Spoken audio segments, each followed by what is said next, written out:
नाथादिगुरुत्रयं गणपतिं पीठत्रयं भैरवं सिद्धौघं बटुकत्रयं पदयुगं दूतीक्रमं मण्डलं वीरान्द्वयष्टचतुष्कषष्ठिनवकं वीरावलीपञ्चकं श्रीमन्मालिनीमन्त्रराजसहितं वंदे गुरुर्मंडलम। नारायणी नमोस्तुते। तो शक्ति सूत्र का अब हमें चरम सूत्र प्राप्त है, माने 20वां सूत्र है। 19वें सूत्र में जो समाधि के नित्य प्रकट रहने का उपाय बताया था, अब जो समाधि नित्य प्रकट हो जाती है तो उसका क्या लाभ होता है, अब उसे बता रहे हैं। और यह इस ग्रंथ का चरम सूत्र होने के नाते इस ग्रंथ का उपसंहारात्मक सूत्र भी है। तो जैसे पहले सूत्र में बोला, चिति स्वतंत्रा विश्व सिद्धि हेतु, जो स्थिति है चिति है वही अपने स्वातंत्र के बल पर विश्व की सिद्धि में हेतु होती है। विश्व बताया सदाशिव से लेकर के पृथ्वी पर्यंत जो 34 तत्व हैं उनको, और उनकी सिद्धि का अर्थ है पंचकृत्य। तो यहाँ पर अब वही कहेंगे कि जब समाधि लाभ हो जाता है, समाधि लाभ का अर्थ क्या है, मतलब जब चिदानंद घनता में जीव अपने आप को एकीभूत कर लेता है, उसके मध्य का विकास हो जाता है, वह चिदरथ से आपलिप्त हो जाता है, उस दशा में वह पंचकृत्य करने में पूर्ण समर्थ हो जाता है। उसको चक्रेश्वरता की प्राप्ति हो जाती है, सारी करण शक्तियों का वह स्वामी हो जाता है, महावीर्य का उसे लाभ हो जाता है, और जो चिति स्वरूप संवित स्वरूप जो महान सरोवर है वह उसके रस में निमग्न हो जाता है। अब इस चीज को ये कह रहे हैं। तो यह तांत्रिकों की यानी त्रिक दार्शनिकों की अपनी विशेष शब्दावली है। इस प्रकार के शब्दों का प्रयोग वह मोक्ष के लिए करते हैं। वेदांत में मोक्ष की अवस्था जो बताई गई है वही अवस्था यहाँ पर इन शब्दों से कही गई है। महाहृदय का अनुभव होना, अनुसंधान होना, उसमें निमग्न होना, चिति के साथ एकीभूत हो जाना, मंत्र वीर्य का लाभ हो जाना, नित्योदित समाधि में प्रतिष्ठित हो जाना, ये सब मोक्ष के समतुल्य है। समावेश हो जाना, शिवता का लाभ हो जाना, ये सब। अब 20वां सूत्र इसी उद्देश्य से कह रहे हैं, माने समाधि लाभ का फल बता रहे हैं। इदानीम अस्य समाधि लाभस्य फलमाहा, कि अब जो 19वें सूत्र में समाधि के विषय में बताया गया, अब हम उस समाधि के लाभ के फल को कहते हैं। क्या कहते हैं क्षेमराज जी? तदा प्रकाशानंद सार महामंत्र वीर्यात्मक पूर्णा अहंतावेशात सदा सर्वं सर्ग संहारकारी निज संविद देवता चक्रेश्वरता प्राप्तिर्भवति इति शिवम। तो अब इन्होंने ये कह दिया कि जो क्रम मुद्रा थी, जो क्रम मुद्रा 19वें सूत्र में बताई थी, क्रम मुद्रा या मुद्रा क्रम जैसे भी कह लें, दोनों समानार्थक ही हैं। तो क्रम मुद्रा की जब सिद्धि हो जाती है साधक को, तो उसके बाद प्रकाश और आनंद का सार जो है वह क्या है? महामंत्र रूपी वीर्य जो है, महामंत्र वीर्य कहते हैं। महामंत्र है शिवता की प्राप्ति, शिवता की प्राप्ति का बल यहाँ महामंत्र वीर्य से जाना जाता है। ठीक है, जो महामंत्र वीर्य है वही पूर्ण अहंता है। शिवता की प्राप्ति पूर्ण अहंता है। तो महामंत्र वीर्य रूप पूर्ण अहंता में समावेश होने से कब? जब क्रम मुद्रा की सिद्धि हो जाए तब अपने संविद देवता के समूह पर प्रभुत्व की प्राप्ति होती है। संविद देवता का समूह क्या है? कि जो चिति है वह भिन्न भिन्न शक्तियों के रूप में अभिव्यक्त होती है, भिन्न भिन्न करण शक्तियां हैं। अब साधारण भाषा में समझिए, एक हमारे खाने की शक्ति है, एक पचाने की शक्ति है, एक स्वांगीकरण करने की शक्ति है, एक श्वास लेने की शक्ति है, एक देखने की शक्ति है, एक सुनने की शक्ति है, एक सूंघने की शक्ति है, एक स्पर्श की शक्ति है, एक प्राण की शक्ति है, एक गमन करने की शक्ति है, एक बोलने की शक्ति है, एक समझने की शक्ति है, एक निश्चय करने की शक्ति है, एक संकल्प करने की शक्ति है। तो ये भिन्न भिन्न शक्तियां हैं। इन भिन्न भिन्न शक्तियों के माध्यम से जो जीव है बद्ध दशा में इन शक्तियों का दास बन करके आचरण करता है। जब उसको शिवता की प्राप्ति हो जाती है तब वह इन्हीं शक्तियों का स्वामी बन जाता है। यही चक्र है, शक्ति चक्र यही है। माने जो चिति है वह भिन्न भिन्न शक्तियों में अभिव्यक्त होकर के एक शक्ति चक्र का निर्माण करती है, और उस शक्ति चक्र में अविद्या के कारण जीव फंस जाता है, अज्ञान के कारण जीव फंस जाता है। जब साधना के परिपाक से क्रम मुद्रा की सिद्धि से उसको अपनी पूर्ण अहंता का अवभास हो जाता है, ज्ञान हो जाता है, परिज्ञान हो जाता है, तो वह शिवता को प्राप्त करके शिव स्वरूप होकर के उन शक्तियों का स्वामी बन जाता है। उसको चक्रेश्वरता की प्राप्ति हो जाती है, और वह समस्त प्रकार के जो सर्ग विसर्ग हैं, माने जो सृष्टि स्थिति संहार आदि पंचकृत्य हैं, उनको करने में समर्थ हो जाता है। जो नील पीत आदि बाह्य अभ्यंतर समस्त पदार्थ हैं, उनको शिवता के शिव के रूप में देखने में समर्थ हो जाता है। और सदैव यानी जागृत अवस्था में भी वह यह पंचकृत्य करने में, मतलब सामान्य दशा में भी वह यह पंचकृत्य करने में समर्थ होता है, और शिवता के पद से कभी भी च्युत नहीं होता। यह उस समाधि का क्या है, लाभ है। उस समाधि का यह लाभ होता है। तो यही यहाँ कह रहे हैं कि जब पूर्ण अहंता की प्राप्ति हो जाती है तो वह अपने उस संविद देवता के समूह पर प्रभुत्व की प्राप्ति भी कर लेता है। और यह जो बताया शक्ति चक्र, यह शक्ति चक्र क्या है, सारे विश्व की सृष्टि स्थिति संहार करता रहता है। और यह अपने जब शक्ति चक्र का स्वामी हो जाता है तब वह अपने स्वातंत्र और इच्छा से सारे विश्व की सृष्टि स्थिति संहार करने में सक्षम हो जाता है। और यह सब शिव का स्वभाव है। ऐसा इन्होंने कह दी, बात यहाँ पर कह दी। इति शिवम करके यहाँ पर इन्होंने यह बताया है कि यह जो ग्रंथ है यह शिवता की प्राप्ति का माध्यम है। और शिवता का यहाँ पर चूंकि विमोचन किया गया है, शिवत्व प्राप्ति का विमोचन किया गया है, इसलिए यह ग्रंथ भी शिव स्वरूप है, ऐसा यहाँ पर कह रहे हैं। अब भाष्यकार जो भाष्य करेंगे उसको संक्षेप में हम बता देते हैं। यद्यपि ये जो ग्रंथ में 20वें सूत्र का जो विवरण दिया अभी हमने, उसमें लगभग क्षेमराज जी द्वारा जो भाष्य किया गया था उसका सार तो बता ही दिया। अब इनके विशेष अंश जो हैं भाष्य के उसको देख लेते हैं। अभी कह रहे हैं, नित्योदिते समाधौ लब्धे सति प्रकाशानंद सारा चिद आह्लाद्यक घना महति मंत्र वीर्यात्मिका सर्व मंत्र जीवित भूता पूर्णा परा भट्टारिका रूपा या इयम अहंता अकृत्रिम स्वात्म चमत्कारः तत्र आवेशात् सदा कालाग्न्यादेः चरम कला पर्यन्तस्य विश्वस्य यौ सर्ग संहारौ विचित्रौ सृष्टि प्रलयौ तत्कारी यत् निजं संविद देवता चक्रम तद ऐश्वर्यस्य प्राप्ति आसादनं भवति प्राकरणिकस्य परम योगिन इत्यर्थः। इति एतत् सर्वं शिव स्वरूपम एव इति उपसंहारः इति संगति।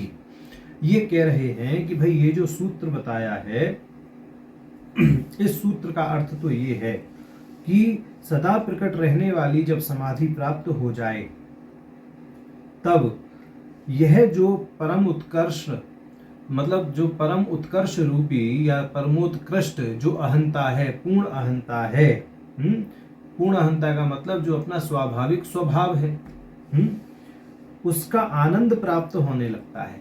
और यही प्रकाशानंद सार रूप है, और सघन चिदानंद का सार है, वही पराभट्टारिका है, वही महती मंत्र वीर्यात्मिका पराभट्टारिका भगवती हैं, चिति हैं, संविद हैं, ऐसा समझना चाहिए। और वही सब मंत्रों का जीवन स्वरूप है, ऐसा इन्होंने कह दिया।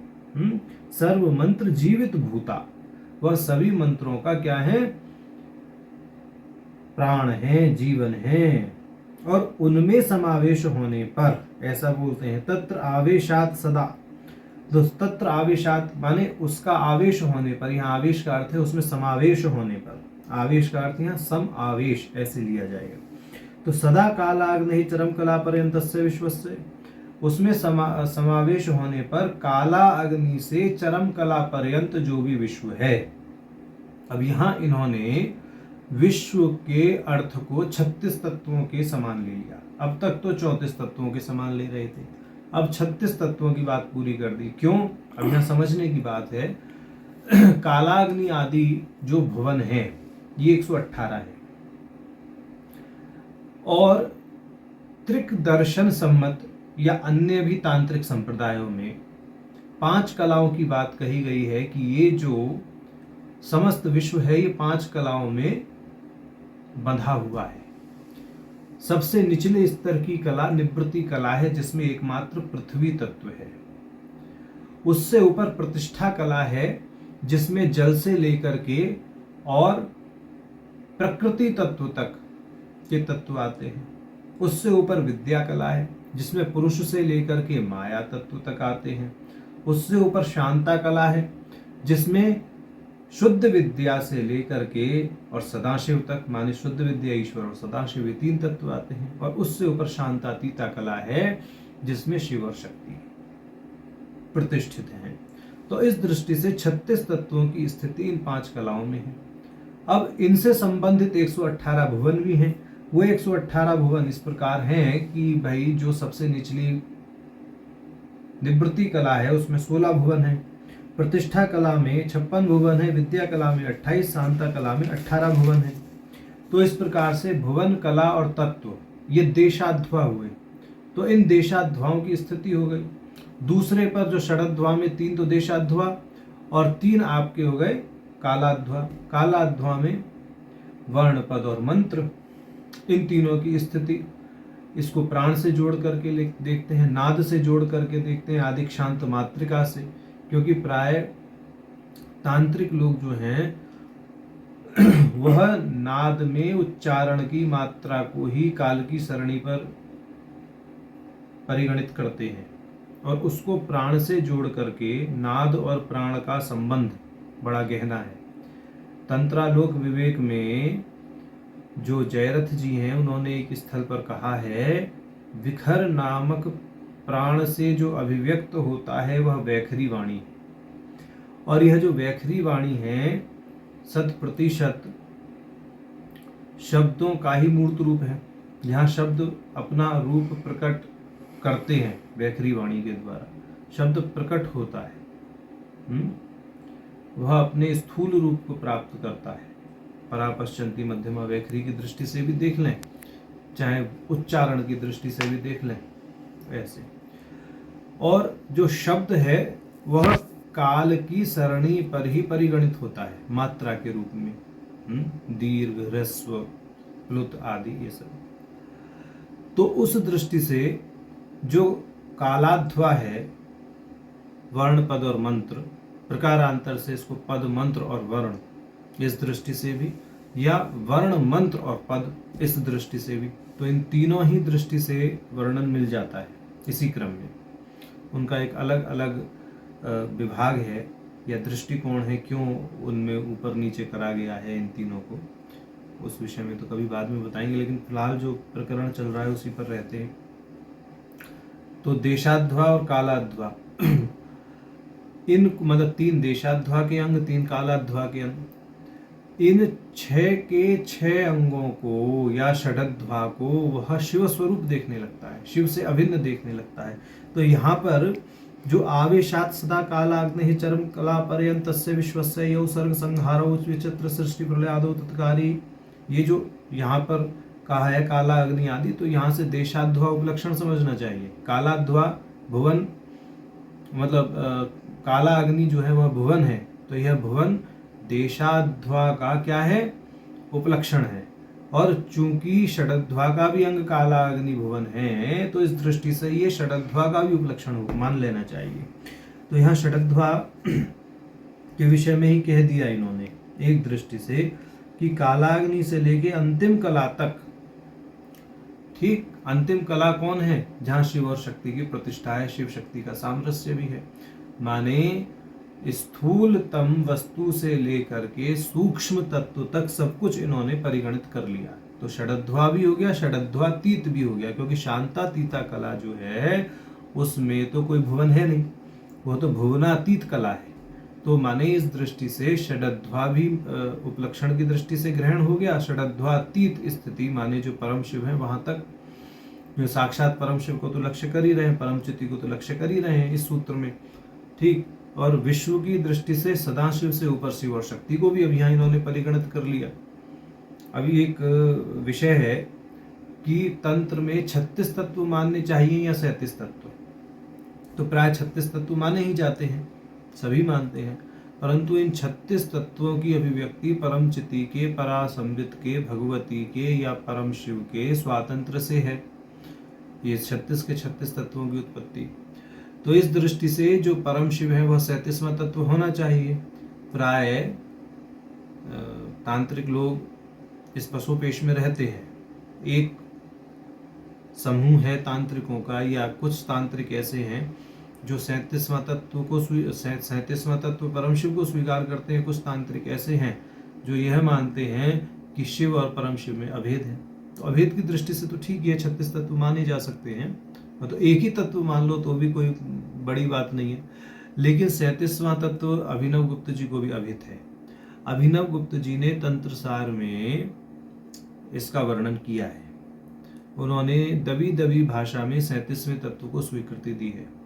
तंत्रालोक नामक उनका ग्रंथ है। उस तंत्रालोक नामक ग्रंथ में उन्होंने 37 आहनिक ही रखे। वह चाहते तो 36 आहनिक भी रख लेते। तो 36वीं आहनिक के साथ साथ उन्होंने 37वां आहनिक क्यों रखा, उसका भी अपना एक उनका दबी दबी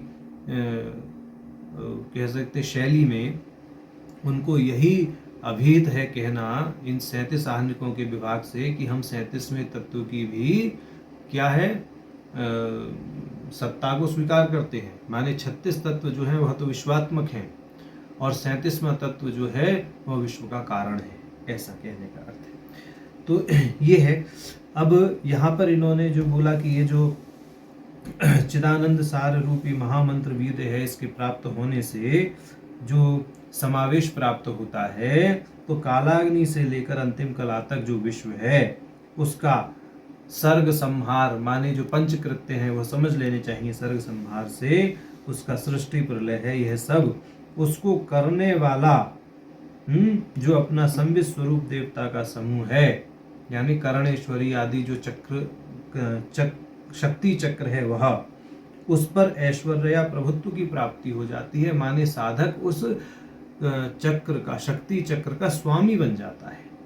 अब तक तो जब तक उसको अज्ञान उसको घेरे हुए था तब तक तो वह उस शक्ति चक्र का दास था, अब वह शक्ति चक्र का स्वामी बन जाता है। तो ऐसा यहाँ पर इन्होंने भाव कहा। अब आगे यह कहेंगे, वही बात कहेंगे, अभी आदिक शांत मात्रिका की नाद की बात करेंगे। तो एक अंश लेते हैं इसका भाष्य का। सच परमेश्वर स्वातंत्र सारत्वात् आदिक शांत माह्य शब्द राशि परामर्शमयत्वेन एव एतत् स्वीकृत समस्त वाच्यवाचक मया शेष जगदानंद सद्भावापादनात् परम परिपूर्णत्वात् सर्वाकांक्षा शून्यतया आनंद प्रसर निर्भरः। ये कह रहे हैं कि वह परमेश्वर आनंद के प्रसार से भरा हुआ है, क्योंकि वह स्वातंत्र का सार है। अब क्यों है? आ से लेके क्षा तक जो अमाय्य शब्द राशि है उसके परामर्श के कारण अपनाए हुए समस्त वाच्य वाचक में संपूर्ण जगत रूपी आनंद के ऐक्य भाव से संपन्न होने से वह सर्वथा परिपूर्ण है और सब आकांक्षाओं से रहित है। माने ये कह रहे हैं वह सर्वदा तृप्त है। जितने भी वाच्य वाचक संभव हैं वह उससे अभिन्न है। आदिक शांत मात्रिकाएं जो हैं वह इस जगत को बांधे हुए हैं। आदिक शांत मात्रिकाएं जो अमाय्य हैं, अमाय्य माने उस परम चिति का ही स्वरूप है, माया से अभिन्न है।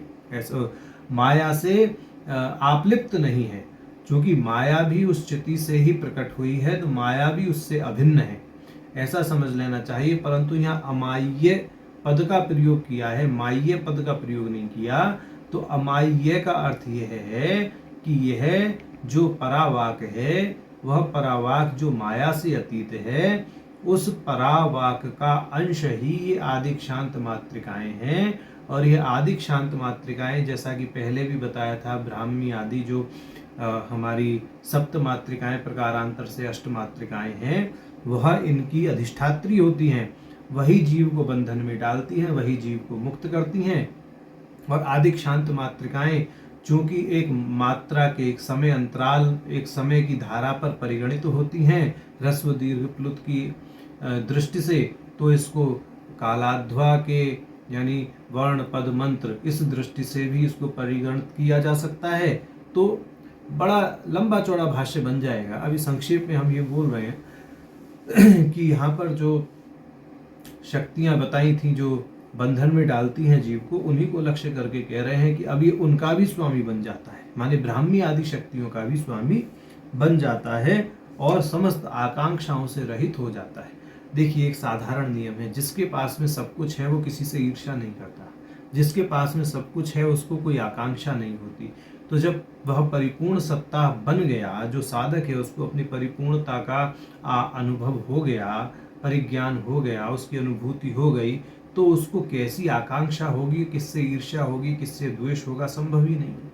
तो उस दृष्टि से कहा। अब आगे कहते हैं, उत्पल देव की अजड़ परमार्थिका सिद्धि नामक एक ग्रंथ है, उसका यहाँ पर अभी है एक प्रत्यक्ष उदाहरण दे रहे हैं कि माने प्रमाण के रूप में दे रहे हैं कि जो हमने कहा है गलत नहीं कहा है। ये कह रहे हैं, प्रकाशस्यात्म विश्रांतिरहम भावो हि कीर्तितः उक्ताश्च सैव विश्रांति सर्वापेक्षा निरोधतः स्वातंत्र्य मत कर्तव्यम मुख्यम ईश्वरतापि च। ये कह रहे हैं कि जितने भी वेद्य रूपी प्रकाश है, जो वेद्य रूपी प्रकाश है, उसकी अपने भीतर विश्रांति अहम भाव कहलाती है। जो वेद्य रूपी प्रकाश है, वेद्य रूपी प्रकाश का अर्थ यह है कि जो भी आपको चित्र विचित्र संसार यह चमक रहा है, जितने भी वेद्य पदार्थ हैं, यह सभी प्रकाश से प्रकाशित है। और जो प्रकाश इनको प्रकाशित कर रहा है वो स्वयं से अभिन्न है। और चूंकि यह उस प्रकाश से प्रकाशित है, तो बिना उस प्रकाश के इनकी सत्ता भी नहीं है। और इनको अपन से अभिन्न देखना, स्वयं से अभिन्न देखना ही पूर्णता है, विश्रांति है। और वही अहम भाव है, माने सब में एकत्व का भाव रखना ही अहम भाव है, ऐसा ही कह रहे हैं। उक्ताश्च शैव विश्रांति सर्वापेक्षा निरोधता। और इसी विश्रांति को समस्त अपेक्षाओं के निरसन होने पर क्या कह रहे हैं, स्वातंत्र्य मत कर्तव्य मुख्यम ईश्वरतापि च। स्वातंत्र्य मुख्य कर्तव्य और ईश्वरता कहते हैं। माने ये जो विश्रांति है समस्त अपेक्षाओं का निरसन करती है, और इन समस्त अपेक्षाओं का निरसन होने से यही ईश्वरता कहलाती है, यही स्वातंत्र कहलाती है, यही मुख्य कर्तृत्व कहलाती है। अब आगे कह रहे हैं स्पंद कारिका के विषय में, तदा क्रम्य बलम मंत्र इत्यादि एते शिव धर्मिण इत्यंते श्री स्पंदे।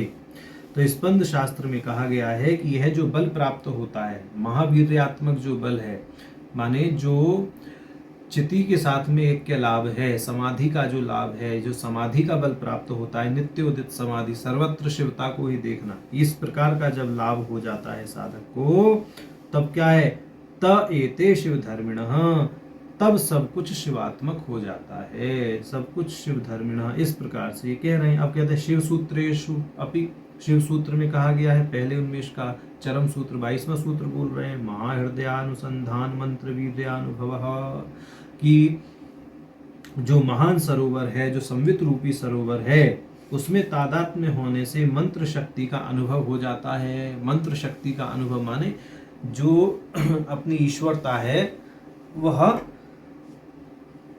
संज्ञान में आ जाती है, उसका परिज्ञान हो जाता है, ऐसा ही कह रहे हैं।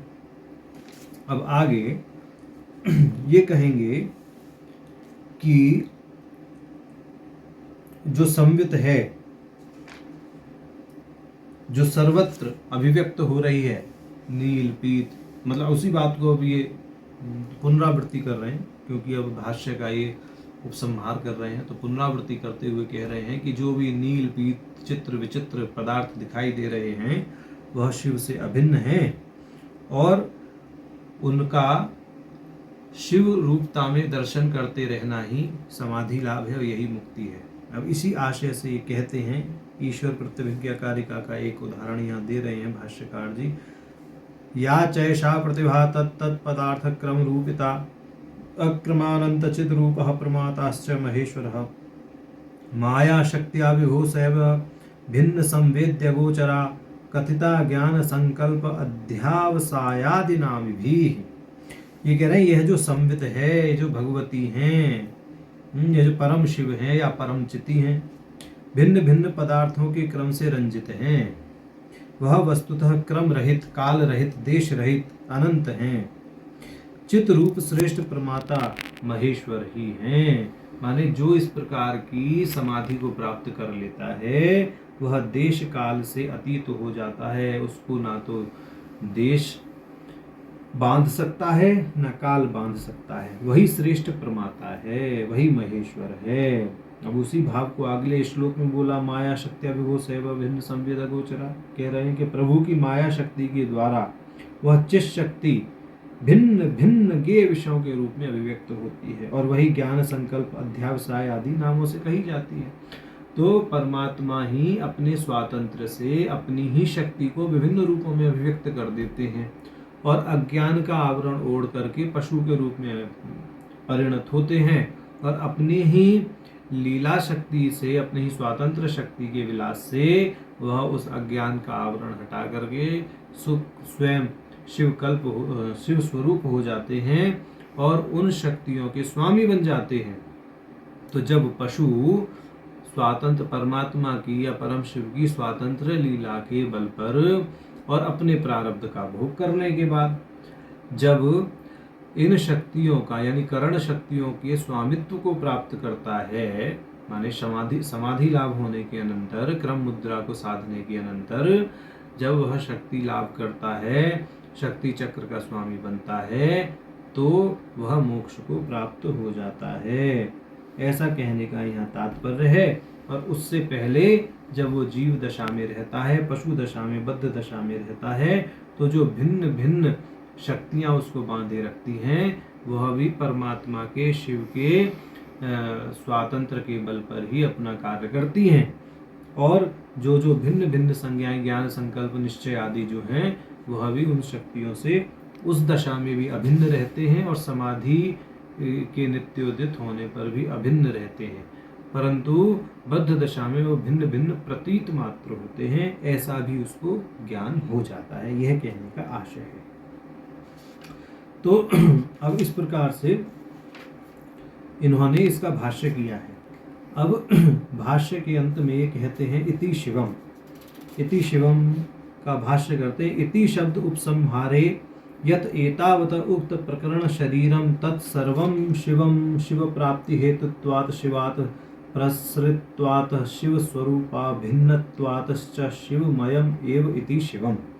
ये कह रहे हैं कि भाई यहाँ जो ये इति शिवम, यहाँ पर जो ये पद कहा गया है इसका आशय उपसंहार के अर्थ में लेना चाहिए और शिव शब्द का भाव यह है, माने इति का जो अर्थ है वो उपसंहार के रूप में लें और शिव शब्द का भाव है कि यह जो छोटा सा ग्रंथ है, प्रकरण ग्रंथ है, यह प्रकरण ग्रंथ में चूंकि शिव प्राप्ति का साधन बताया गया है तो यह शिव अर्थात शिव की प्राप्ति का साधन होने के कारण शिव से अभिन्न है और शिव द्वारा ही इसका, माने शिव की कृपा द्वारा ही इसका विस्तार हुआ है। शिव स्वरूप से अभिन्न और शिव ही इस ग्रंथ को समझना चाहिए, ऐसा कहते हैं। अब कह रहे हैं देहे प्राण सुखादिभिः प्रतिकलं समृद्ध्यमानो जनः पूर्णानंद घनामिनां न चिनुते माहेश्वरीं स्वां चितिं मध्ये बोधसुदाब्धि विश्वम् अभितस्तत्फेन पिण्डोपमं यः पश्चेद उपदेशतस्तु कथितः साक्षात् स एकः शिवः येषां वृत्तः शांकरः शक्तिपातो येन अभ्यासात् तीक्ष्णयुक्तिष्वणयोग्याः शक्ता ज्ञातुं नेश्वर प्रत्यभिज्ञाम् उक्तस्तेषाम् एष तत्वोपदेशः।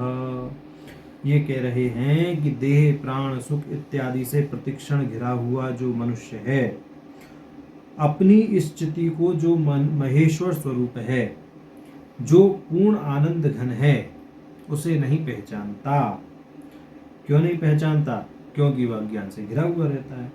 किंतु जो इस उपदेश को सुनकर के ज्ञान रूपी अमृत समुद्र में विश्व को चारों ओर से फेन पिंड के समान देखता है, माने जब जिसको ज्ञान हो जाता है तो वह इस प्रकार से इस विश्व को देखता है जैसे समुद्र में झाग आते हैं, जाते रहते हैं, माने हैं भी नहीं भी हैं और समुद्र से अभिन्न भी हैं। इस दृष्टि से माने सब कुछ शिव समान ही देखता है, सब कुछ शिव का विलास है, वही सर्ग है, वही स्थिति है, वही लय है, वही अनुग्रह है, वही निग्रह है। यह जो चक्र है यह शिव का स्वतंत्र विलास है। मैं शिव से अभिन्न हूँ, इस चक्र का कर्ता मैं ही हूँ। इस दृष्टि को भी जो को आत्मसात कर लेता है इस ग्रंथ को पढ़ करके, तो वह साक्षात शिव ही हो जाता है, ऐसा कह रहे हैं। अब आगे कह रहे हैं, ये शाम वृत्तम शांक्रम शक्तिपातो, कि जिसमें शंकर का शक्तिपात हो गया है, यानी भगवान शंकर की या परम शिव की जिस पर असीम अनुकंपा हो गई है, परमात्मा ने जिस पर अनर्गल शक्तिपात कर दिया है, अथवा गुरु ने जिस पर अनर्गल शक्तिपात कर दिया है, और फिर भी वह उन्मादवश अभ्यास नहीं कर पा रहे हैं कुछ लोग। मतलब शक्तिपात तो हो गया परंतु फिर भी उन्माद प्रकट हो गया। ऐसा भी होता है कि परमात्मा की कृपा तो है परंतु इच्छा शक्ति नहीं है, अवसर तो मिल रहा है परंतु कर नहीं रहे हैं। ऐसे भी हैं लोग। कुछ लोग ऐसे हैं जिनको तार्किक शक्ति प्राप्त नहीं है, वह पढ़ना तो चाहते हैं, समझना तो चाहते हैं, अभ्यास तो करना चाहते हैं, परंतु उनकी तर्कणा शक्ति इतनी बलिष्ठ नहीं है, इतनी प्रभावी नहीं है, इतनी समृद्ध नहीं है कि कर सकें। तो बोले ऐसे लोगों के लिए भी उनको प्रेरित करने के लिए, माने जो उन्मादवश अटक गए हैं या जो अयोग्य हैं, बहुत तर्क वितर्क नहीं समझ सकते, ऐसे लोगों के लिए कहते हैं कि शक्ताम ज्ञातुम नेश्वर प्रत्यभिज्ञा मुक्तस्तेषाम शेष तत्वोपदेश। कह रहे हैं कि जो अभ्यास में होने के कारण प्रखर तार्किक चिंतन में असमर्थ हैं और इसलिए ईश्वर प्रत्यभिज्ञा नहीं समझ सकते, माने जो लोग ईश्वर प्रत्यभिज्ञा नामक ग्रंथ जो उत्पल देव जी ने लिखा था वह पूरा ग्रंथ नहीं समझ सकते, विशालकाय ग्रंथ है, तो उनके लिए यह तत्वोपदेश कहा गया है। शक्ति सूत्र नामक प्रत्यभिज्ञा हृदय नामक तत्वोपदेश कहा गया है। अब ये कहते हैं समाप्तम इदम प्रत्यभिज्ञा हृदयम अथवा शक्ति सूत्रम, कि यहाँ प्रत्यभिज्ञा हृदयम अथवा शक्ति सूत्रम जो ग्रंथ है वह पूर्ण होता है। अब कहते हैं कृतिस्तत्र भवन महामाहेश्वराचार्य वर्य श्रीमद अभिनव गुप्त पाद पद्मोपजीविनः श्रीमतो राजानक्षेम राजाचार्य सय शुभमस्तु। कह रहे यह प्रत्यभिज्ञा हृदयम या शक्ति सूत्र नामक ग्रंथ समाप्त हो गया है। यह पूज्य महामाहेश्वर आचार्य वर्य श्रीमान अभिनव गुप्त के चरण कमल पर आश्रित श्रीमान राजान क्षेम राजाचार्य की कृति है। सबका कल्याण हो। स्वस्थ